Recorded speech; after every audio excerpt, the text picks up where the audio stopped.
Hello everyone, আসসালামু আলাইকুম। বিসমিল্লাহির রহমানির রহিম। রাইসাস মমস কিচেনে আপনাদের সবাইকে স্বাগতম। কেমন আছেন আপনারা? আলহামদুলিল্লাহ আমি ভালো আছি। আশা করি আল্লাহ তাআলার রহমতে আপনারা ভালো আছেন। তো চলে আসলাম আজকে খাসির মাংসের কালা ভুনা রান্না করতে। তো খাসি কিংবা গরু যে কোনো একটা দিয়ে বানাতে পারবেন এই কালা ভুনাটা। তো প্রথমেই স্পেশালি একটা মশলা রেডি করে নিচ্ছি। প্রথমে চুলায় একটা কড়াই বসিয়ে দিয়েছি, তারপর এর মধ্যে দিয়ে দিচ্ছি 5-6টি শুকনো মরিচ, দিয়ে দিলাম 4 টুকরো দারচিনি। তো মশলাগুলো আমি একটু টেলে নেব। তো চুলার আগুনটা কিন্তু আমি ধরিয়ে দিয়েছি, একদম অল্প আঁচে খুব সুন্দরভাবে মশলাগুলো টেলে নেব। দিয়ে দিলাম 6টি এলাচ, দিয়ে দিয়েছি 4টি লবঙ্গ। তো এই মশলাগুলো একটু ভেজে নেব। তো একটু টেলে নেওয়ার পর এখানে আমি দিয়ে দিচ্ছি গোলমরিচ 10-12টি গোলমরিচ দিয়ে দিলাম আমি। তো ঘরে থাকা সামান্য কিছু মশলা দিয়েই কিন্তু আমি এই কালা ভুনাটা রান্না করব, আর খেতে কিন্তু অসম্ভব মজা হবে এই কালা ভুনাটা। তো এই মশলাগুলো আমি ধাপে ধাপে দিচ্ছি এই কারণে, কেননা সবগুলো মশলা একসাথে দিলে কিন্তু কিছু মশলা তাড়াতাড়ি হয়ে যাবে, আর তো কিছু মশলা কিন্তু ভাজতে দেরি হয়। এই কারণে আমি শুকনো মরিচ, দারচিনি আর এলাচ আর লবঙ্গ একসাথে দিয়ে দিয়েছি। তারপর দিয়ে দিচ্ছি কিছু জিরা। এখানে আমি সামান্য পরিমাণ জিরা দিয়েছি, দিয়ে দিলাম মৌরি, মিষ্টি জিরা। তো সামান্য পরিমাণে জিরা দিয়ে দিয়েছি। তো জিরা আর মিষ্টি জিরাটা টালতে একটু সময়টা খুব কম লাগে, এই কারণে সব শেষে আমি জিরা এবং মিষ্টি জিরাটা দিয়ে দিয়েছি, মানে মৌরি। সব কিছু আমি খুব ভালো করে একটু ভেজে নিচ্ছি। তো এখানে আমি এখানে জ্যোতি নিয়ে নিয়েছি সামান্য পরিমাণে, আর জয়ফল, একটি জয়ফলের 5 ভাগের 1 ভাগ আমি নিয়ে নিয়েছি। আমি কিন্তু 1 কেজি খাসির মাংসের কালা ভুনা রান্না করব। তো 1 কেজি খাসির মাংসের কালা ভুনা রান্না করার জন্য কিন্তু এই পরিমাণে মশলাই কিন্তু একদম পারফেক্ট। তো এখানে আমি সব শেষে দিয়ে দিলাম জয়ফল এবং জ্যোতি। এই জ্যোতি আর জয়ফলটা কিন্তু আমি টেলে নেব না। তো চুলার আগুনটা আমি বন্ধ করে দিয়েছি। বন্ধ করে আমি জয়ফল আর জ্যোতিটা মশলার সাথে রেখে দিলাম, তো একটু মচমচে হয়ে যাবে। তো একসাথে এই মশলাগুলো সব আমি ব্লেন্ড করে নেব। তারপর চলে এসেছি আবারও চুলায়। তো চুলার মধ্যে আমি একটা কড়াই বসিয়ে দিয়েছি, দিয়ে দিয়েছি তেল। কড়াইটা গরম হওয়ার পর এখানে আমি তেল দিয়ে দিয়েছি। তো আমি বেরেস্তা তৈরি করব। তো দিয়ে দিয়েছি পেঁয়াজ। তো আপনারা যে পরিমাণে বেরেস্তা তৈরি করতে চান ঠিক সেই পরিমাণে পেঁয়াজটা নেবেন, কম বেশি হলে কোনো সমস্যা নেই। এখানে প্রায় আধা কাপের মতো পেঁয়াজ আছে। তো আমি খুব সুন্দরভাবে বেরেস্তা তৈরি করে নিচ্ছি। বেরেস্তাটা কিন্তু বেশি ভেজে পুড়ে ফেলা যাবে না, তাহলে কিন্তু আবার। তো বেরেস্তাটা আমার তৈরি হয়ে গেছে, দেখুন খুব সুন্দর একটা কালার হয়েছে, আর পারফেক্টভাবে কিন্তু বেরেস্তাটা তৈরি করেছি আমি। চুলার আগুনটা কিন্তু কম রেখে তারপর কিন্তু বেরেস্তা তৈরি করতে হবে পেঁয়াজের। তো চুলার আগুনটা আমি বন্ধ করে দিয়েছি, সামান্য পরিমাণে বেরেস্তা আমি উঠিয়ে নিচ্ছি। তারপর চুলার আগুনটা বন্ধ করে এর মধ্যে আমি দিয়ে দিয়েছি খাসির মাংস 1 কেজি। তারপর এখানে দিয়ে দিলাম আদা রসুন বাটা 2 টেবিল চামচ, দিয়ে দিয়েছি পরিমাণ মতো লবণ। তারপর দিয়ে দিয়েছি 1 টেবিল চামচ ধনের গুঁড়ো। তো এখানে আমি 2 টেবিল চামচ মরিচের গুঁড়ো দিয়ে দিয়েছি। তারপর যে মশলাগুলো আমি ভেজে রেখেছিলাম সেই মশলাগুলো আমি ঢেলে দিয়েছি। তারপর দিয়ে দিয়েছি 1 টেবিল চামচ সয়া সস।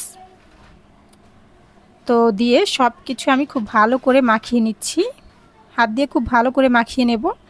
তো মাখিয়ে নেওয়ার সময় খুব সুন্দর একটা গ্রান আসবে এই মাংস থেকে। খেয়ে নেওয়া হয়ে গেছে আমার। এখন হাতে যে মশলাটা লেগেছিল সামান্য পরিমাণ পানি দিয়ে আমি হাতটা ধুয়ে নিয়েছি।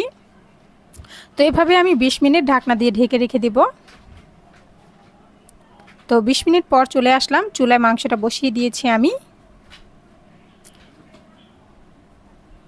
তো মাংসটা বসিয়ে আমি চুলার আগুনটা কিন্তু প্রথম দিকে বাড়িয়ে যখন বলক এসে যাবে তারপর চুলার আগুনটা একদমই কমিয়ে দেব।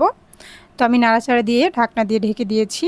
তো কিছুক্ষণ পর ঢাকনাটা খুলে দেখুন এখন কিন্তু অনেকটা পানি উঠে গেছে। এখন চুলার আগুনটা একদমই কমিয়ে দেব, মানে মিডিয়ামে করে তারপর আমি 20 মিনিট কষিয়ে নেব এই মাংসগুলো।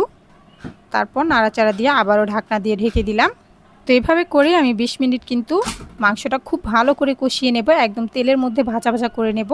তো 20 মিনিট আমার জাল করা কিন্তু হয়ে গেছে, খুব ভালো করে কষিয়ে নিয়েছি। দেখুন সাইড দিয়ে কিন্তু তেল উঠে গেছে। তো আমার 20 মিনিট কষানো হয়ে গেছে। এ পর্যায়ে আমি সামান্য পরিমাণ পানি দিয়ে দিয়েছি। পানি দিয়ে একটু নাড়াচাড়া দিয়ে আবারও ঢাকনা দিয়ে ঢেকে দিচ্ছি। তো আবারও আমি 20 মিনিট খুব ভালো করে মাংসগুলো কষিয়ে নেব। তো চুলার আগুনটা কিন্তু কমই আছে, চুলার আগুনটা কিন্তু একদম কমিয়ে আমি কষিয়ে নিচ্ছি। যেই পানিটা দিয়েছি সেই পানিটা দিয়ে আবারও 20 মিনিট আমি মাংসগুলো খুব ভালো করে কষিয়ে নেব। এভাবে কষাতে কষাতেই দেখবেন মাংসটা আস্তে আস্তে কালো হতে শুরু করেছে, মানে পারফেক্ট কালার আসতে শুরু করছে। তো এই মাংসের মধ্যে কিন্তু কোনোভাবে হলুদ দেওয়া যাবে না, হলুদের গুঁড়োটা দিলে কিন্তু একদম মানে হলুদ কালার হয়ে থাকবে, কালো ভুনার পারফেক্ট কালারটা কিন্তু আসবে না। তো ঢাকনাটা খুলে কিন্তু আমি অনবরত নাড়াচাড়া দিয়ে মাংসটা খুব ভালো করে কষিয়ে নিয়েছি। তো দেখুন এখন কিন্তু কালারটা অনেকটা চেঞ্জ হয়ে গেছে। এ পর্যায়ে আমি আবারও সামান্য পরিমাণ পানি দিয়ে দিয়েছি, দিয়ে আমি আবারও 10 মিনিট একটু জাল করে নেব। তো এ পর্যায়ে আমার মাংসটা কিন্তু খুব সুন্দরভাবে গলে গেছে। এখন একটু নাড়াচাড়া দিয়ে আবারও ঢাকনা দিয়ে ঢেকে দেব। তো এখন 10 মিনিট আমি জাল করে নেব মাংসটা। তো এই পানিটা দেওয়ার কারণে কিন্তু ঝোলটা একদম গ্রেভি হবে, মানে খুব মাখা মাখা হবে, খড়খড়ে লাগবে না আর কি। তো আবারও ঢাকনাটা খুলে আবারও নাড়াচাড়া দিয়ে দিচ্ছি, খুব সুন্দর করে নাড়াচাড়া দিয়ে আবারও ঢাকনা দিয়ে ঢেকে দেব। তো পুরো রান্নাটা কিন্তু এভাবেই করতে হবে, আর পারফেক্ট কালারটা কিন্তু চলে আসবে। তো আবারও ঢাকনাটা খুলে আমি কিন্তু এভাবে অনবরত নাড়াচাড়া দিতে থাকবো, অনবরত নাড়াচাড়া দিয়ে দিব। এখন কিন্তু আর ঢেকে দেব না, এখন কিন্তু নাড়তে নাড়তে খুব সুন্দর একটা কালার চলে আসবে। আমার মাংসের কালারটা কিন্তু অনেকটা চেঞ্জ হয়ে গেছে এখন। তো মাংসটা কিন্তু একদম সুন্দরভাবে মোমের মতো গলে গেছে।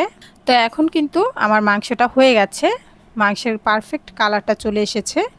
তো এখন আমি মাংসটা চুলা থেকে নামিয়ে নিচ্ছি। তো এই পর্যায়ে চুলায় একটা বড় কড়াই বসিয়ে দিয়েছি। তা এখনই কালা ভুনার আসল টিপস, এই টিপসটা ছাড়া কিন্তু কালা ভুনার পারফেক্ট স্বাদ আসে না। চুলায় একটা বড় কড়াই বসিয়ে দিয়েছি, কড়াইটা গরম হওয়ার পর এখানে সরিষার তেল দিয়ে দিচ্ছি। তো কালা ভুনার মধ্যে তেলটা কিন্তু একটু বেশিই লাগে, তো সরিষার তেল দিয়ে দিয়েছি আমি এখানে পরিমাণ মতো। তেলটা গরম হওয়ার পর এখানে আমি দিয়ে দিব একটি রসুন আর একটি পেঁয়াজ। তারপর রসুন পেঁয়াজটা একটু নাড়াচাড়া দিয়ে ভেজে নেওয়ার পর দিয়ে দেব শুকনো মরিচ, 4-5টি শুকনো মরিচ দিয়ে দেব। তারপর নাড়াচাড়া দিয়ে খুব সুন্দর একটা কালার এসে গেলে আর শুকনো মরিচটা খুব সুন্দরভাবে যদি মুচমুচে হয়ে যায়, তো রসুন আর পেঁয়াজটা কিন্তু লাল লাল করে ভেজে নিয়েছি। তারপর শুকনো মরিচটাও কিন্তু আমার ভাজা হয়ে গেছে। তারপর এখানে আমি মাংসটা ঢেলে দেব। তো মাংসটা ঢেলে কিন্তু আমি সাথে সাথে একটু ঢাকনা দিয়ে ঢেকে 30 সেকেন্ডের মতো ঢেকে রেখে দেব। এতে করে বাগারের যে সুন্দর একটা গ্রান আছে সেই গ্রানটা মাংসের মধ্যে ঢুকে যাবে। তো 30 সেকেন্ড পর ঢাকনাটা খুলে মাংসগুলো আমি খুব সুন্দরভাবে নাড়াচাড়া দিয়ে তেলের মধ্যে একদম ভাজা ভাজা করে নেব। এতে করে পারফেক্ট স্বাদ কিন্তু চলে আসবে। তো অবশ্যই লবণটা দেখে নেবেন। তা আমি এখানে কিন্তু কোনো রকম কাঁচামরিচ ব্যবহার করিনি, আপনারা চাইলে ব্যবহার করতে পারেন। তো যারা এখন অবধি আমার ভিডিওটা দেখছেন প্লিজ ছোট একটা লাইক দিয়ে দেখে নেবেন। যারা ইউটিউব থেকে দেখছেন তারা প্লিজ চ্যানেলটা সাবস্ক্রাইব করে পাশে থাকবেন, আর যারা ফেসবুক পেজ থেকে দেখছেন তারা প্লিজ ফলো দিয়ে পাশে থাকবেন। আমার কালা ভুনাটা কিন্তু হয়ে গেছে, একদম পারফেক্টভাবে কিন্তু আমার কালা ভুনা তৈরি হয়ে গেছে। এভাবে একবার হলেও রান্না করে খাবেন, আর খেলেই বুঝবেন যে এই কালা ভুনাটা খেতে কতটা মজা হয়েছে। তো আমার কালা ভুনাটা তৈরি হয়ে গেছে। দেখুন চুলার আগুনটা আমি বন্ধ করে এখন নামিয়ে নেব। তো ঠান্ডা হওয়ার পর দেখে হয়তো বুঝতে পারছেন কতটা লোভনীয় হয়েছে আমার কালা ভুনাটা। দেখতে যেমন লোভনীয়, খেতে কিন্তু অসম্ভব মজা। তো ভিডিওটা এতক্ষণ দেখার জন্য আপনাদের সবাইকে অনেক অনেক ধন্যবাদ। সবাই ভালো থাকবেন। আল্লাহ হাফেজ।